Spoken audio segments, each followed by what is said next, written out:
بسم اللہ الرحمن الرحیم۔ مومنو، پچھلے چند دنوں سے ہم میں سے بہت سارے لوگ ذہنی طور پر پریشان رہے ہیں۔ یہ صرف ہماری آج کی بات نہیں ہے، بلکہ 1400 سالوں سے ایسے مواقع پر ایسا ہی ہوتا آیا ہے۔ جب ایک امام جامہ تبدیل کرتے ہیں، یعنی جسم بدلتے ہیں، جسمانی طور پر دنیا سے رخصت ہوتے ہیں، تو ہم میں سے بہت سارے لوگ دکھی ہو جاتے ہیں۔ جب سے ہم نے آنکھیں کھولی، ہم سمجھدار ہوئے، تب سے ہم زمانے کے امام کی محبت، عقیدت اور دعاؤں کے سائے تلے ہی ہم نے زندگی گزاری ہے۔ امام نے جو رہنمائی فرمائی، اس پر عمل کر کے ہم سب نے اپنی روحانی اور دنیاوی ترقی کی ہے۔ یہ ساری یادیں، یہ تمام چیزیں ہمارے ذہن پر نقش ہو چکی ہے۔ صرف ہم ہی نہیں، زمانے کے امام بھی یہ باتیں محسوس کرتے ہیں۔ 1957 میں جب مولانا حاضر امام تختہ نشین ہوئے، تو مولانا حاضر امام نے UK کی جماعتوں کو دیدار سے نوازا، اور مولا نے فرمایا کہ یہ ہمارے لیے ایک افسوسناک اور بہت ہی خوشی کا موقع ہے۔ ہم آپ کو پہلی بار دیکھ رہے ہیں جب ہمارے پیارے دادا جان اس دنیا سے رخصت ہوئے ہیں۔ آپ نے اپنے پاس موجود ایک بہترین امام کو کھو دیا ہے، تو ہم نے بھی ایک دادا کو کھو دیا ہے جو کسی انسان کے کسی بھی دادا سے زیادہ عقیدت مند تھے۔ تو آپ دیکھیں کہ زمانے کے امام بھی یاد کرتے ہیں کہ آپ نے ہی صرف اپنے امام کو نہیں کھویا ہے، بلکہ ہم نے بھی اپنے ایک اچھے دادا جان کو کھویا ہے کہ جو کہ دوسروں کے دادا سے بہت ہی زیادہ عقیدت مند تھے۔ پھر امام نے فرمایا کہ ہمیں امید ہے کہ آپ یہ نہیں سوچو گے کہ چونکہ وہ جسمانی طور پر ہمارے ساتھ اب نہیں ہے، تو وہ آپ پر نظر نہیں رکھیں گے، یعنی وہ آپ کا کیئر نہیں کریں گے۔ امام نے یقین دہانی کرائی کہ جس طرح ہمارے دادا جان نے اپنی زندگی جماعتوں کے لیے، مریدوں کے لیے وقف کی، ہم بھی اپنی زندگی اسی طرح سے مریدوں کی فلاح و بہبود کے لیے وقف کرتے ہیں۔ مولا نے فرمایا کہ اس کے ساتھ ساتھ یہ ہمارے لیے سب سے زیادہ خوشی کا موقع ہے کہ ہم آپ کو پہلی بار ایک امام کے طور پر دیکھ رہے ہیں۔ تو امام کے لیے بھی یہ خوشی اور غم دونوں کا موقع ہوتا ہے۔ ہر زمانے کے امام اپنی حیاتی میں ہی اپنے بعد اپنا جانشین مقرر فرماتے ہیں، لیکن وہ ظاہر نہیں کرتے جب تک کہ امام خود حیات ہو۔ 1983 میں مولانا حاضر امام کا ایک انٹرویو لیا۔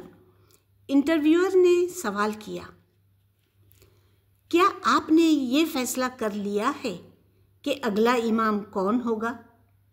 تو مولانا حاضر امام نے اس کا جواب ہنستے ہوئے مولا نے فرمایا، یہ نہ کرنا میری بیوقوفی ہوگی کہ اگر ہم اپنے بعد جانشین مقرر نہیں کرتے، تو امام نے فرمایا یہ نہ کرنا ہماری بیوقوفی ہوگی۔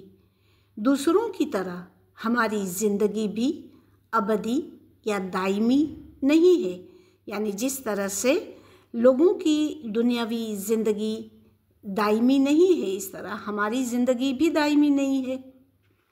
اب دیکھیں نا، قرآن پاک میں بھی اللہ تعالیٰ نے فرمایا ہے کہ کل نفس ذائقۃ الموت، ہر نفس کو موت کا ذائقہ چکھنا ہے۔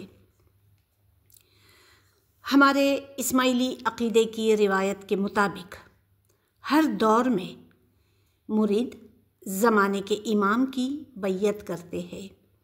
ماضی میں کانگوا، کانکڑ اور اس طرح سے بیعت کی ایک رسم ہوتی تھی، بیعت کرتے تھے، دستبوشی ہوتی تھی، زمانے کا امام کا ہاتھ چومنا